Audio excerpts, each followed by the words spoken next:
And welcome back to another video on the channel with a returning guest, the All Valley. What's up? What's up? What's up? If you can't guess what we're doing, this is part 3 of the Karate Kid trilogy. Are we going to do 4? Probably not. Maybe. We don't know yet. Anyway, speaking of which, yeah, probably not. Speaking of which, let's just get straight into the video and have some fun with it. So this one obviously starts off with another flashback. At this point, second one, it was a welcome thing. Third one, I'm not gonna lie, it was kind of annoying as shit.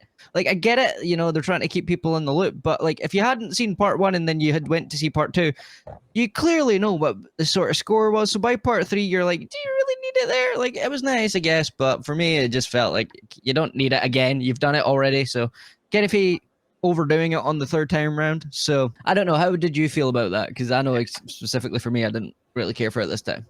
I never really cared for it the first time either, to be honest with you. Usually when I watch these movies, when we watch the movies, I probably just like either leave it in the background and like not pay attention to it or skip it.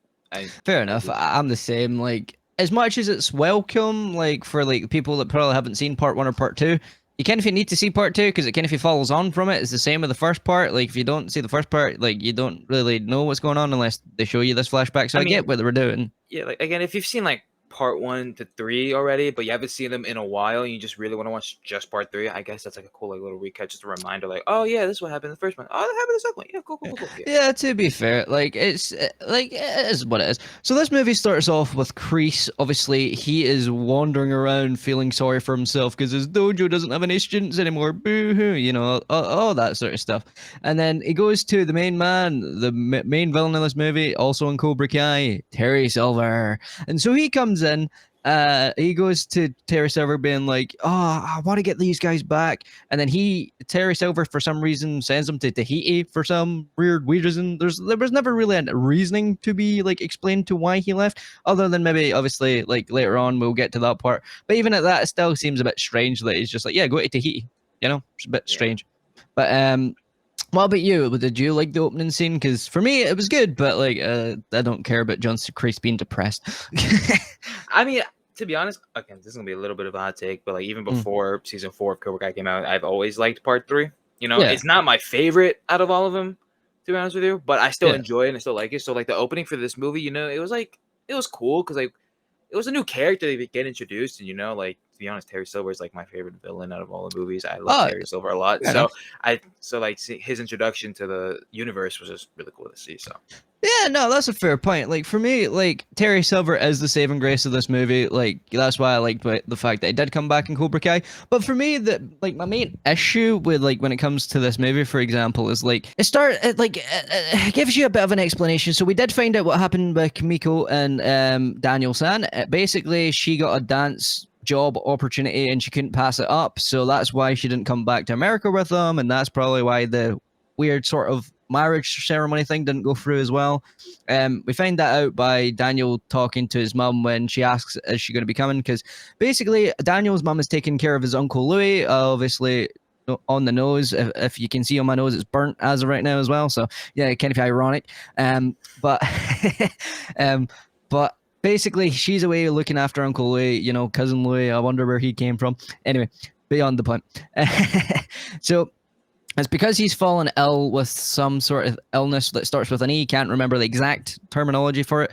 But obviously, that means Daniel's going to be living with Mr. Miyagi from now on, which is quite cool, quite good. I actually quite enjoyed that part because, you know, it's shown that the father-son bond is getting stronger with each movie, even though in this one it gets tested, and we can talk about that a bit more going forward. But what about you, All Valley? What was your sort of take on this? For me, you know, I always loved Daniel and Mr. Miyagi's relationship, so I'm not gonna be bothered or be upset that we get to see more of them together. That's one of the best parts of these movies is Daniel and Mr. Miyagi. So the fact that we get to see more of them in this movie is really cool. So I actually like that Daniel moves in with Miyagi. Yeah. So obviously going forward, you know, Daniel is supposed to be going to college, but he knows that it'd be a waste of time because he's only taking classes to be taking classes. So at first, he asked Mr. Miyagi, like, if I ever had a dream, because unfortunately they have to move out to where they trained because the building complex that they were at obviously got sold, and obviously his mother wasn't there. So in the process of that, Daniel asks Mr. Miyagi, what would be your dream job? And he said to own a bonsai store. And obviously, Daniel and his hot-headedness, the first thing he does, they go to the house and then they talk about it, and then he's like, oh, okay. And then, so Mr. Miyagi is obviously telling Daniel about his dream. And so Daniel, being the hot-headed that he is, he runs out, and instead of using his college tuition for college, he buys a lease for a little crappy rundown place. And I thought it was really beautiful and a really nice scene, because he tells Mr. Miyagi, like, it's your dream. Come on, let's be real. If I'm going to college, I won't be doing much. I'll just be doing classes for doing the sake of classes. And this way that you can do your own thing. So what was your sort of take on that sort of scene? I'd be very intrigued. For this scene, I kind of relate to Daniel in a way. I'm not gonna get into it much here, but in Yeah. a way, I kind of do relate to Daniel in that situation, And I thought that was really cool that like Daniel is having Miyagi to follow his dreams, Like Yeah. he wants this for Miyagi. He wants, because Miyagi's done everything for him, so this is like his way of giving back. Say, hey, like you've done everything for me, so I want to give this back to you. This is your dream, and let's make this a reality. So I really like that.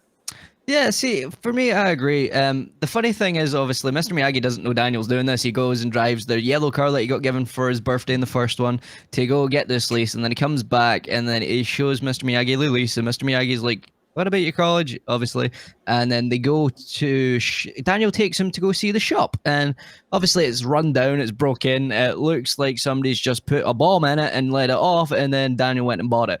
But hey, every business has to start somewhere, and it did help him start his entrepreneurial sort of business owner thing that ended up doing in Cobra Kai. So it makes a lot of sense. Like, it gives him character growth. And so what I really enjoyed about when Mr. Miyagi sees the place, because obviously Mr. Miyagi obviously understands the meaning of it instead of just seeing it for what it was. And a lot of people now, like, would look at it and go, why the hell did you buy this dump? It's a horrible investment move. You're being stupid. Technically speaking, later on in Cobra Kai, it turns out that they would have been right about that, because, kind of, if he didn't work out all too well. But, let's move on from that. That doesn't matter. That doesn't matter. But for me, like, it was a good idea. And the fact that Mr. Miyagi's really happy about it, he thanks Daniel-san, and he's like, well, you're my partner. Like, let's be partners on this. And I was like, oh, hell yeah, that was quite cool. Like, obviously, it gives him something to do since he's not going to college anymore, and it also means they get to run a store together. Father-son bonding. What about you, Valley? Like I said, I really liked it. Like it was cool. To see like, yeah, like you said, it's character development, character growth for Daniel. Because we see later in the future he has his own business, which is way more successful than Yeah. Miyagi's Little Trees. But like it opens the door for him to being a businessman and being a successful businessman later on. And I thought that was really cool to see. Knowing that Mr. Miyagi was like one of like the reasons how he opened up LaRusso Auto in a way. Yeah, very true. I See, guess you could say it like that, or see it like that. for me, like, this movie is obviously the lesser liked out of the two, like out of the three. Obviously, the next one no one ever talks about for a certain reason, but for me, I still enjoyed it. Like, I did find myself not being so into it as much as part two when we done the rewatch for that. Like, I was still interested into the story and intrigued by it, but there were still things in there I was just like, meh. Like, we can move on to like just talking about the movie in general, so we will do that. Like the stuff with Mike Barnes, as much as obviously it's cool seeing Sean Kanan and things like that.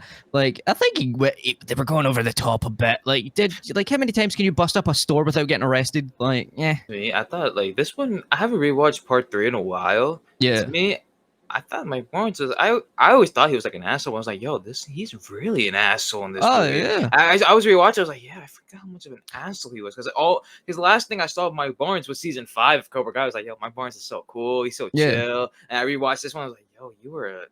No, I'm not gonna say the word here, but like, you were. He was a colossal.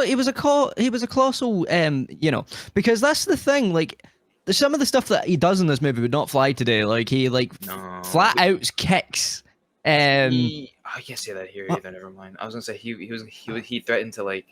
Yeah, he threatened to do a lot of unaliving. He kicked what's her name, Jessica Andrews' character, and I'm like, yo, that stuff would definitely not fly today. But to be fair, it kind of added weight to him being a villain. So as much as I don't want to see it, it makes sense, and it does it has a place because it's trying to show you that this character is distasteful. You don't want to like this guy, and I liked it for that part. But like some of the stuff he does is just like way too cruel, man. Like chopping the bonsai, like ripping the bonsai tree. I don't know how he done that with his just arms Like as well. with the rope, like making them Yeah. fall. Like it was. I'm like Mike Barnes is so like, yo, like relax. And It's a just lot of stuff that they insinuated with Jessica as well, I was a bit like, what the hell do they mean by that? That's a bit screwed up. Like, oh, okay, that's going a bit too far now, you know? Like, it was one of those situations. So, you know, I know it's trying to show him as a villain and stuff, but it makes sense. Terry Silver in this movie is a saving grace. You know, the way he manipulates Daniel to turn against Miyagi, to turn against Jessica, and gets into his head and gets him scared of Mike Barnes, and they're really terrified. Like, Daniel's, for the first time in like any of the Karate Kid movies, is actually terrified for his life for once. And it shows, and it's a good thing though, because it shows that each movie got a higher weight. Like even with Chosen, like it was a life or you know situation, which you can't see on YouTube, unfortunately, because all the guideline rules, which is annoying. Because if they can see it in a movie, why can't we see it on YouTube? YouTube is just the new TV, man. Like, come on. Anyway,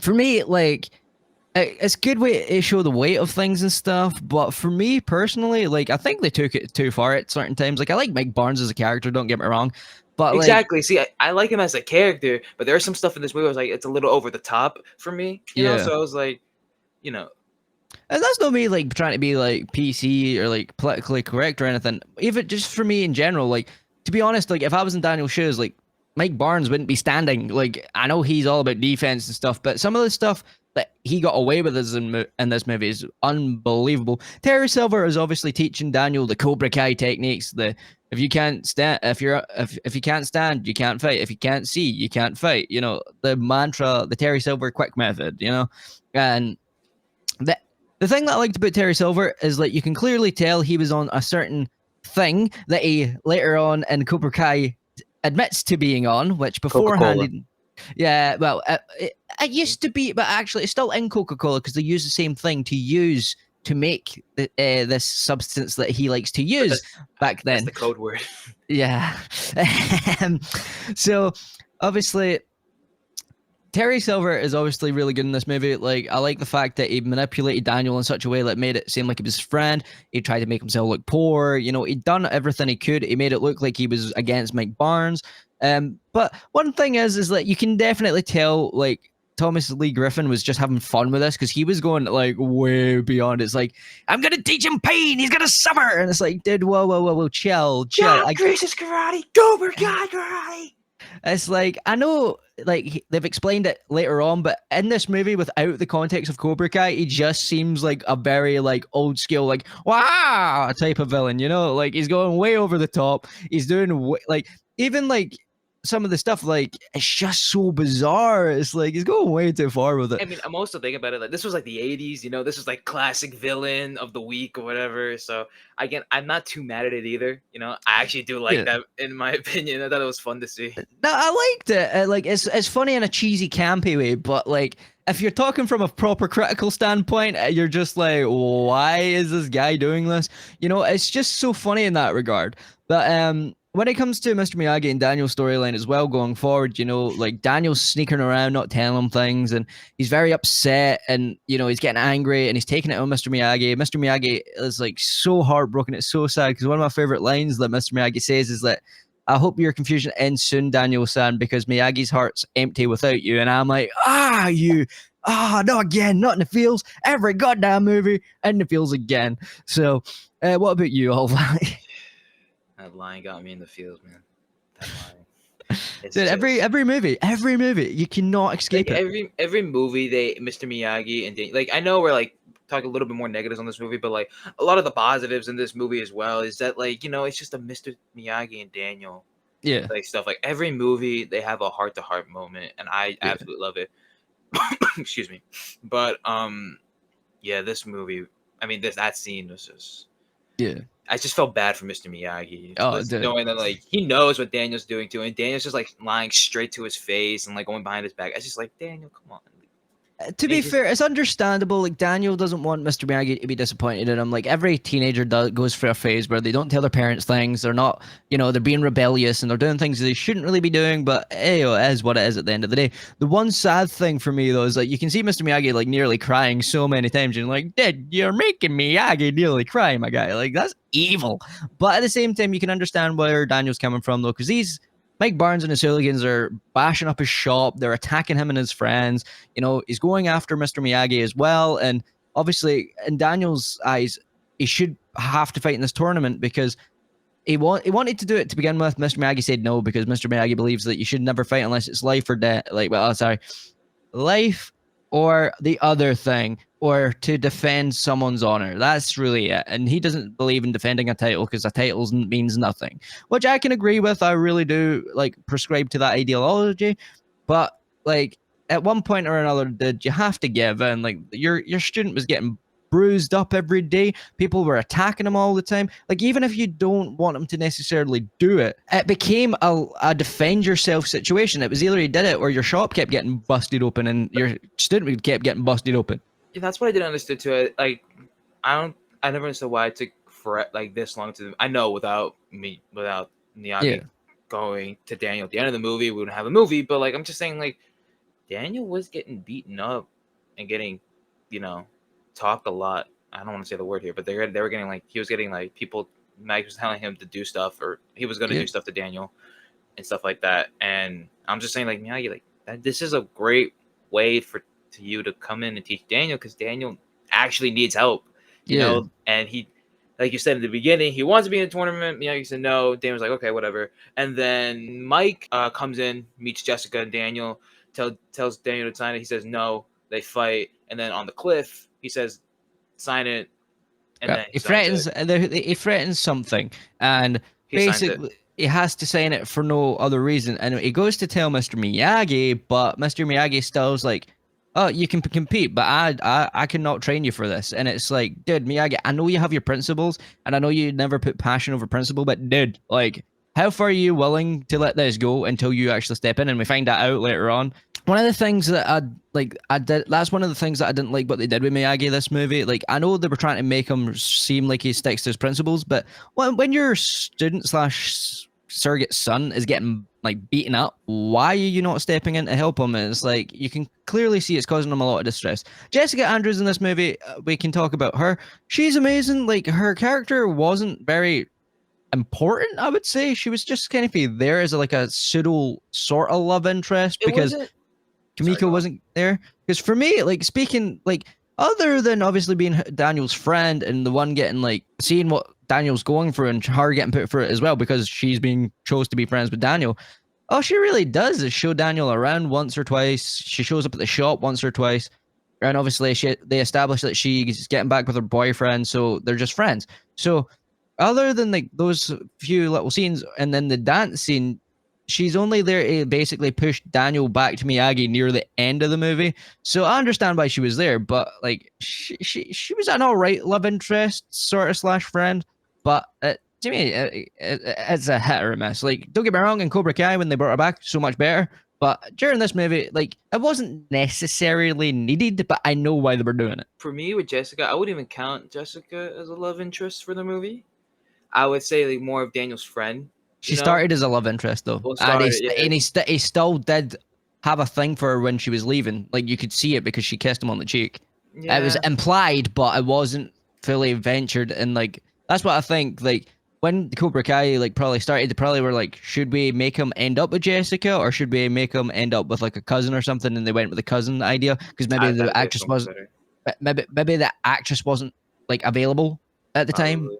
So I like the Amanda cousin things better, in my opinion. yeah, it's a good callback to their conversation. But to Mhm. me, like Jessica's a good character. She's just there though. Like other than I near the agree. end.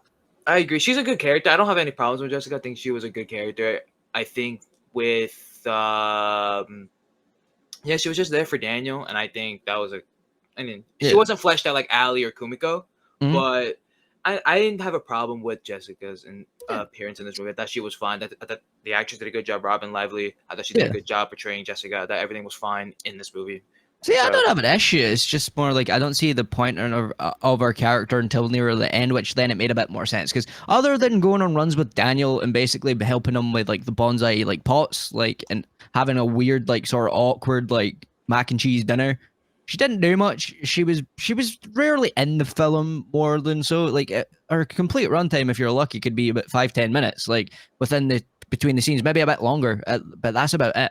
I mean, again, like I said, I think it's cool that she was in the movie because I think it actually, I mean, although like it wasn't my favorite like love Mhm. interest or whatever, I think it was still relevant, and I thought it was still like okay because without any of this stuff, Daniel would do this or do that or whatever, and Jessica helps Daniel a lot Well, and was there with him. technically speaking, though, a lot of the stuff that ends up happening to Daniel and Jessica, the only reason why it's happening to Jessica in the first place is because Daniel's there. So technically, it's his fault. So even though, like, I get that Jessica's there, and it's good that she's there to help him near the end.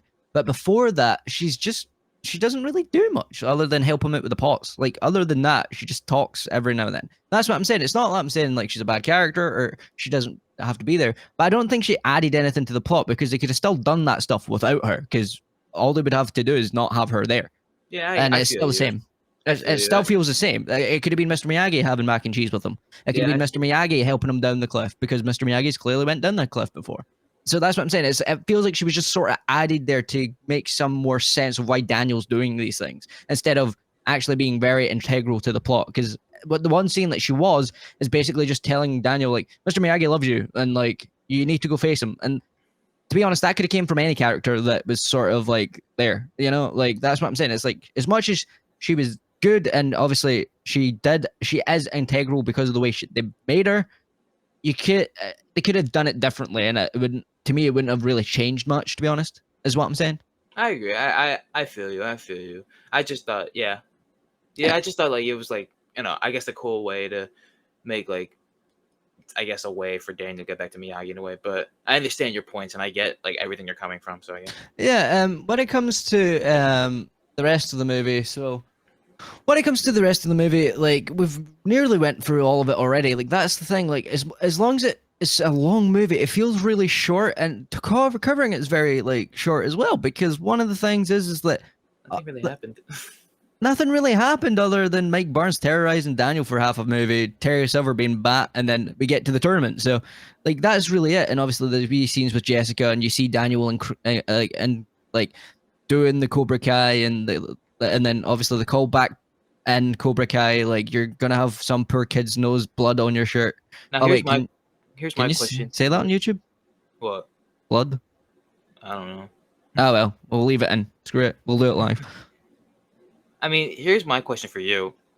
If Terry Silver wasn't the villain in the movie, because Terry Silver was like a last minute Yeah. idea, if I remember like learning like the history of the movie. I think Terry Silver's character idea was like a last minute thing. Yeah. If he wasn't in the movie, do you think you would still enjoy the movie as it is or no? Ah, hell no. Like, No, you wouldn't. other than that, the cinematography is great. Don't get me wrong. The scenes with Daniel and Mr. Miyagi are great, but without Terry Silver, those scenes with Daniel and Miyagi couldn't happen. So, yeah, they could have done another thing. They could have maybe brought Kreese back properly and just made him the main villain. But to be honest, like, even Kreese in this was a bit more, like, wacky. Like, when he reveals himself to Daniel, he's like, "Ugh," and I'm like, dude, even I wouldn't take that seriously in real life. Like, especially even at, like, he's supposed to be, like, 17 in this movie because it's the All Valley under 18, so he must be around 16, 17. I I think still he's wouldn't find 17 or that. 18. 17 or 18. He Because wouldn't eight be able to be 18 because it's under 18's All Valley. goes like, and here in the States, when you go to college, it's like Yeah. 18, 17, 18 when you go to Yeah, college. so he would have been about 17 then. He would have been on early leave because he was smart or something. Something similar across those lines. But for me, like, even Kreese, like, Kreese is a good villain in the first one, but, like, people don't actually realize that Kreese wasn't really a villain in the first one. Like, he was, but he wasn't. He was only a teacher. He didn't do much other than teach Johnny and told Johnny to do bad things. Other than that, he's not really a villain. It wasn't until Cobra Kai he became a more fleshed out and formidable like villain. Like for me, he wasn't really a villain in the first one. Like the second one, yeah, you see him do a villainish thing, but then he gets brushed off to the side again. So this is the first one. Like even in this one, he's more just brushed off to the side. So like the thing that I just realized about these movies, as much as people said Kreese was a villain, he's not really. He just teaches a mantra, and like he makes him do like screwed up stuff, but he didn't actually do anything really like like he would do in Cobra Kai, where he's actually going out and doing this stuff himself. He's just standing by, really. Yeah. I guess, yeah. I So mean, like, with Kreese's character, I think, like you said, like Cobra Kai really fleshed out not just Kreese, but like a lot of these characters, yeah, which like we love now, but like before, like Kreese, like even now, I'm not the yeah, biggest Kreese fan. Even now, yeah, me I either. love Martin Cove. I like Kreese's character, but like he's not like my top 5 favorite characters of all time in like the whole Yeah, universe. If I'm kind of the whole universe with Cobra Kai included, like Kreese is not in my top 5. Terry yeah. Silver though, he's in my top 5 of like everything. See, he's not in my top 5. He'd be in my top 10 when it comes to like Cobra Kai, because for me, as much as he's a formidable villain, like watching this movie as well, especially, is like I know they've made sense of it later on, and he's became such a great villain in the newer one. It's to me, it's still not as like formidable as someone like, I don't know, like the villains from like the movie The Crow, where they're like properly evil and doing messed up stuff. Yeah. Where this he is a good villain though when it comes to this universe, so that's why I wouldn't put him so high. But I can agree with someone putting him up that high, especially if that's what you're like. So, Yeah. but just Like, for me, like it's just one of those things where I'm like, he's a good villain, but he's a good Karate Kid villain.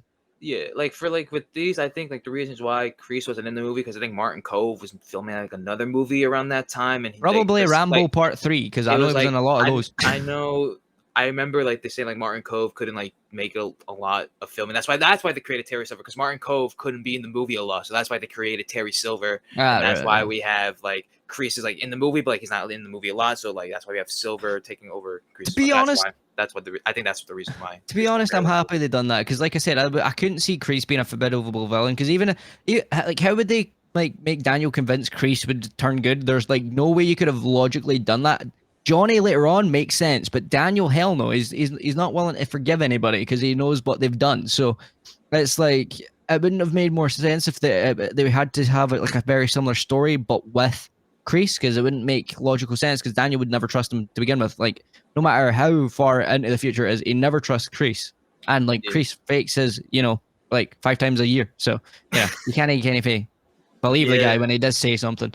Um, but that's the thing. Like overall, the movie's good. I wouldn't say it's like an amazing film though. Like for me, like that's the thing. Normally we do best bits, but we've kind of covered everything, and the best bits were covered in that, and that's the sad part. It's like the best bits are the only bits that are actually important to the story. The rest of the stuff is just very nice and very shot very nicely, like with some of the karate scenes and things like that. But there's a lot of this movie is just okay, like like it's no, you can go. It's fine. I was gonna say, like for me, like I watched Cobra Kai first, like on Yeah. YouTube.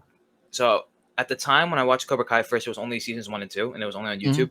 So after I was finished those 2 seasons, then I watched the movies. And then Yeah. when I came to the part 3, I wasn't mad at it in a way. Yeah. Are there nitpicks that I mentioned in this video? Yeah, I mentioned some nitpicks in the movie, but it's still a fun movie to watch, in my opinion. It's just Yeah. like if you're cleaning the house or something and you put this movie on, like that's like a good thing to do. Or if you just want to watch like a fun, not too serious movie, this is also a good movie to put on. Yeah. Like Yeah. so to me, I was a little more lenient on part 3. I didn't understand the hate of part 3. I think with Cobra Kai season 4, when that came out with Silver and all those people, it definitely made this movie make a lot more sense Yeah, in a but way. And I that's sort of why I could see why people would have a criticism of it, because you shouldn't have to have something come out later to explain the movie before. Because yeah, when you look at movies, like there's not necessarily a reason it had to happen. Like it did. studio. Yeah, true. It's one of these things that could have happened, but like it wasn't necessarily needed to happen. And it's the same in like with Cobra Kai. It's like you shouldn't have to have a show explain why something happened, or like why it was like that. It should be able to stand on its own 2 feet. So I can see why people are so more judgmental with this film, because it struggles to stand on its own 2 feet, because it's like a weird mixture of what we love, but then a lot of added stuff that felt not important enough to really go through. Yeah, I understand it. I don't know why. It's just for me. I just like, although I have my nitpicks, I just enjoy it. It's fun seeing Yeah, Daniel Miyagi, and it was really cool seeing Terry Silver. Like, I think without Terry Silver, I don't think I would have enjoyed this movie as I did, as much as I yeah, did, because I think Terry Silver, like you said, is the saving grace in this movie. Definitely. See, don't get me wrong, it's still an enjoyable movie, but it's enjoyable because of people like Mike Barnes and Terry Silver. Other than that, there Like, isn't much like the under the story's surface. okay. Like the story's okay. It's not the best Yeah, story. you It's not. can It's not like the first tell two. you can tell that they were sort of done with the karate, like Daniel's story at this point. Well, from the original writers anyway. The original writers were at the end of Daniel's story. It was coming to an end because you can tell that they just shoehorned in like cat at the last minute. And don't get me wrong, it became a very good fundamental thing at the end, and obviously it went on to become a really good thing And I in do like the Daniel's ending of life. this movie as well too. Yeah, Actually, I love the ending in the movie. I love when Daniel goes to Miyagi. yeah, He's like, "Mr. Miyagi, we did it!" and just like starts yeah, hugging him. I love that stuff too. So yeah. they have They're good. Yeah, that part is good. so like this movie has good moments. I think the story wasn't bad necessarily. It Yeah, wasn't great. I would say the story was okay. It was yeah. good. It was enjoyable. I could sit down and watch it again. It's enjoyable, but it's enjoyable to some, but obviously, because we The have to be others, honest, there's the a others. lot of people that might not enjoy it as much. It's one of those movies. It's either you love it or you hate it, or if you're like me, you're indifferent. Like you enjoy it, you can watch it, but it's not like you The best want to movie. watch part one and part two. But when part three comes around, you're like, I guess I'll watch it just so I can watch it, so I don't like miss out a movie. But it's one of those movies, unfortunately, for a lot of people. I'm not obviously there's people like All Valley, my friend over here, that enjoy it immensely. So it's one of those movies. It's 50-50. Don't get me wrong, I love all the Karate Kid movies equally. Not this one as much. Like I love them equally in the fact that without them, we wouldn't get Cobra Kai. But when it comes to this one, like I would give it like a solid like 7 out of 10 Me too. because That was my score too. I was gonna give it a 7 out of 10. yeah, because it's like nowhere near as good as the first two, but it's not really bad to the point where I'm giving it like a 5 or a 4. Like I don't hate it that much. Like there is issues, and I'm not a big And a fan of seven, this one compared to the like others, but it's a not seven out that of ten bad. is not that bad of a score either. To be honest with you, a Yeah, 7 out of 10 is not that bad of a score. yeah, exactly. Like for me, like people that can be too harsh on movies. They need to also remember this movie was an older movie. It was obviously the writers were sort of trying to just wrap up these characters now, and they weren't quite sure how to do it. They Yeah, had to change the script so many times, so it kind of there's became behind a this bit like confumbled. it was like a behind the scenes like drama stuff. That's why a lot of stuff. Yeah, that's what I'm saying. So it was a bit of a confumble, so it wasn't as good. But that's okay though. It doesn't have to be as good. Yeah, like, But like you said, like not every movie has to be a 10 out of 10 Oscar worthy yeah, movie. Like sometimes it's just cool to see a movie, chill, relax, watch the movie, enjoy it, and then go on with the rest of your day or night. Like yeah, I think, and this is to me, this movie is, and me personally, like I said multiple times, I frankly enjoyed it, and yeah. it's not my favorite, but Don't get me it's wrong, not I bad. do enjoy the film, or I wouldn't watch it, and I wouldn't have agreed to do this. But it's one of these things that rewatching it again now has put it even more in perspective for me because I like as much as I love these movies and I love the callbacks from like Karate, like from Cobra Kai into the Karate Kid movies. Like I think that you can tell that Cobra Kai looked at the first two and was like, right, that's the tone we want, and we're going to take what was good in the third one and make it better. And that's what made me like Cobra Kai so much because you can see that. Because as much as Karate Kid 3 has got the love and heart there, it just feels like there's something missing. You can tell something's missing. Mhm. Where the other two, it doesn't feel like that. So that's why it's a lower rating than the other two parts. Yeah, I agree in a way, Yeah. but yeah, again, this movie was for me, my All Valley John Marco's opinion. Like me, and not talking about you people, just talking about me right now. Like I enjoyed it. I had fun with it. Is it Mhm. my favorite movie of all time? No. Is it my favorite Karate Kid movie? No. But are there good stuff in this movie? Yes. Do I have fun? Yes. Do I like it? Yes. Yeah. But anyway, I think we're going to wrap it up here. But I hope you did enjoy this video. I have been Kane and Wolf, and that has been All Valley. Thank you guys for having me.